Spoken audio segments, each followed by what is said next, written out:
Good day sir, I find your videos very helpful. Thank you naman po. Sir, I'm hoping po na sana ma-accommodate nyo po ang tanong ko. Malayo po kasi ang GSIS branch sa lugar namin. Naka 3 attempts na po ako ng MPL application and laging cancelled beyond AAO approval ang nag-a-appear. Ano po ang pwede kong gawin at bakit po ganun naglabas? Salamat po and hoping positively na ma-accommodate nyo ang tanong ko. Salamat po sir and God bless po. Ang pag-apply po natin ng loan sa GSIS ay dumadaan talaga yan sa pag-confirm ng atin pong AAO. So, dapat meron pong AAO approval bago po ito ma-approve at ma-process ni GSIS. Sa case na ito ay 3 attempts na laging canceled yung loan kasi beyond AAO approval. Nangyayari po yan kapag hindi na-aksyonan ng AAO yung loan application mo after 7 days pagkatapos mong mag-apply. So ang tanong ngayon, paano na maa-aksyonan, makukonfirm ng AAO ninyo yung GSIS loan application? So, meron pong requirements yung AAO po natin bago sila mag-confirm ng loan. At kung ano-ano po yung steps and requirements na yan, depende po kung ano yung kagustuhan ng AAO ninyo, no? Ang dito po kasi sa amin, ang nangyayari po ay dapat na dadaan sa loan verifier yung GSIS loan application.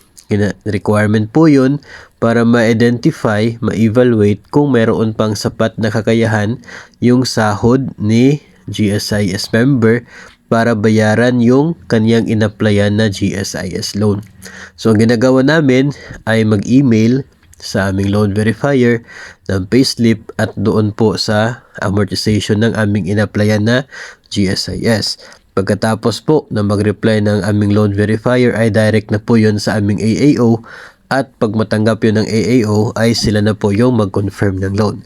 So it means na si loan verifier, siya po yung mag-determine kung kakayanin ng sahod yung amortization, tapos siya na rin yung mag-inform sa office ng AAO na ang loan application ito ay can be accommodated doon po sa kanya pong sahod. Can be accommodated in the automatic payroll deduction system ng DepEd.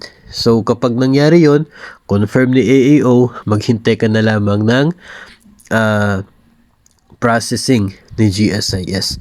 So dyan po sa inyo ay dapat din po malaman ninyo kung ano po yung nire-require ng inyo pong AAO. Kasi hindi po pwede na mag-apply ka tapos hintayin mo na lamang, wala kang gagawin, no? Kasi baka may mga requirements pa na hinihingi yung AAO ninyo, process na nire-require bago siya mag-confirm ng loan. Kapag hindi mo yun nagawa, ay talagang darating sa punto na cancel yung loan application mo kasi beyond AAO approval at walang naging action. So yun po ang mahalagang bagay na dapat pong alamin natin whenever we apply for a GSIS loan. Siguro naman po ay may kaalaman tungkol po dyan ang inyo pong school head, kaya pwede po kayong magtanong sa kanya, o kaya ay kung sino man po yung naka-assign na admin officer 2 dyan po sa paaralan ninyo, kasi for sure ay meron silang contacts doon sa AAO para pwede po silang mag-inquire kung ano po yung process nang sa ganun ay masunod din po ninyo at ma-actionan, matatanggap po ninyo yung proceeds galing po sa inyong ina-applyan na GSIS loan.